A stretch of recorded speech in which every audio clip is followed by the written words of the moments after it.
plummet hundreds of feet into the depths of a giant crevasse.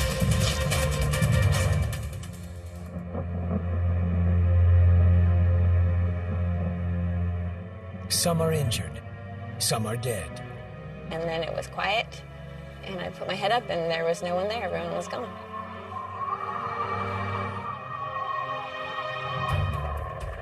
Both air and land rescue teams come to their aid. Lieutenant Colonel Hokinson's lightweight Blackhawks reach the scene of the accident. There's our ride. Who's going first? It was an Army air ambulance helicopter. I want Chris to go first. Okay, Chris is going first. Let's get ready. Chris Kern is the first to be loaded onto the Blackhawk and evacuated. So the helicopter winched Chris up in a basket into the helicopter and then flew him back down to Timberline. Dazed from his concussion, Tom Hillman is next.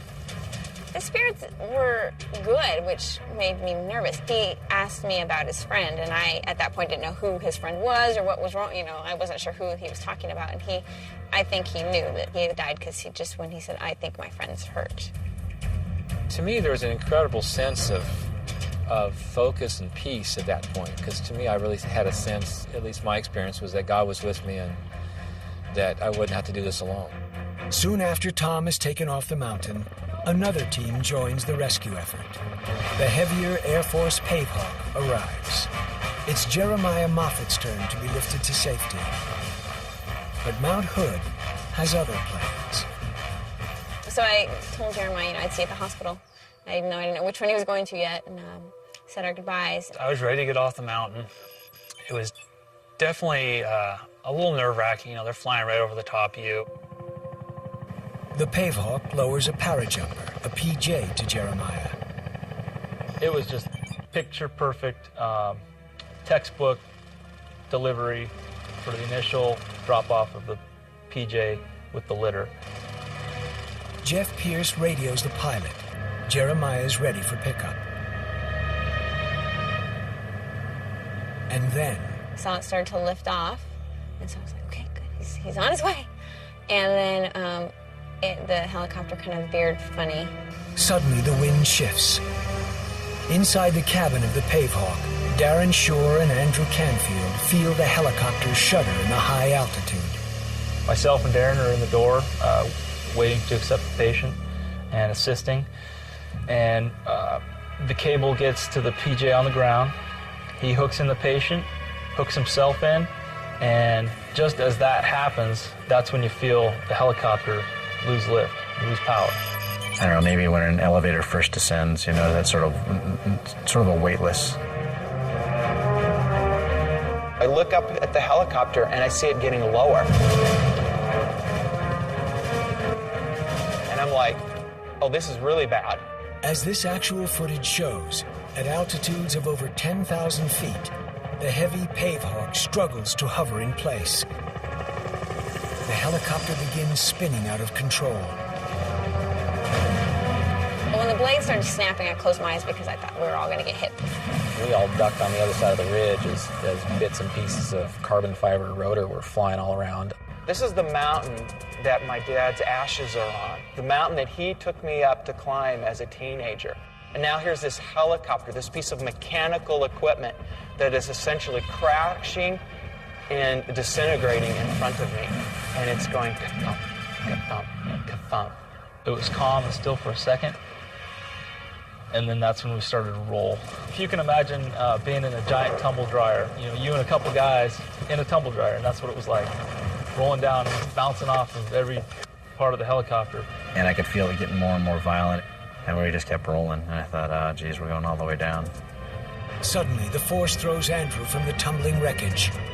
I remember being shot out of the helicopter and thinking, this is wonderful. I'm outside of the helicopter. Thank God I'm safe. Then I realized, well, I'm downhill from the helicopter. The helicopter rolls over Andrew, crushing him into the mountain. Barreling down hundreds of feet, the Pavehawk finally stops, belly up. Andrew Canfield isn't moving. Darren Shore is still inside. And what has happened to the injured Jeremiah Moffat who was tethered to the helicopter. Once it came to a stop and nothing happened as far as explosions, I kind of was like, okay. And then I went, oh my God, Jeremiah was attached to that. So I was looking up and I could see the helicopter hovering over the top of me, and I could see a guy kind of hanging out the door with his hand on the cable. And then it kind of moved off to my left, out of sight. As the Pavehawk loses control, Staff Sergeant Martin Mills makes an instinctive critical choice. Mills pushes the button that shears the hoist cable, freeing Jeremiah and saving his life. Martin sort of lunged forward and hit the squib, which cuts the cable. I didn't realize how close I was to dying with the helicopter until later that night. Finally, my emotions just got the best of me, and I can't believe all that has happened in this day. I'm just very thankful that I'm here.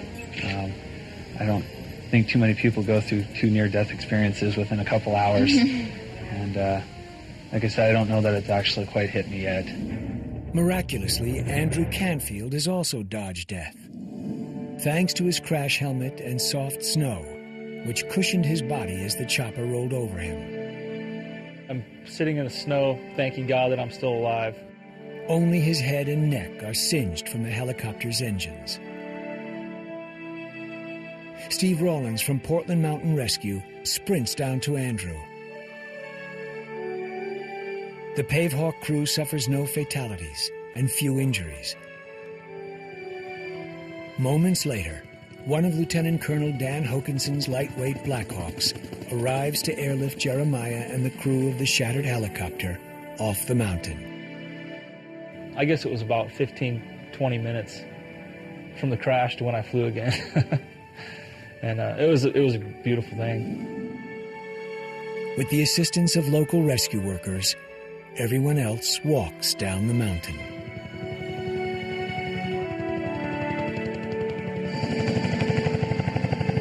Dennis Butler will never take the forces of nature for granted again. I think it gives me a greater respect for mountains. Just the immense power that they have.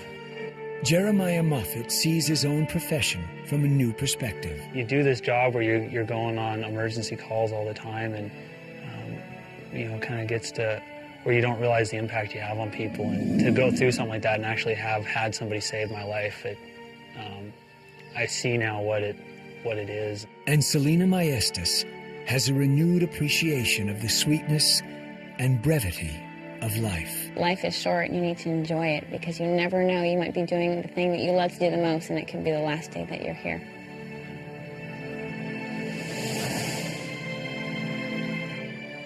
One year to the day after the Mount Hood tragedy, the survivors organize a memorial climb to commemorate those who lost their lives on the mountain.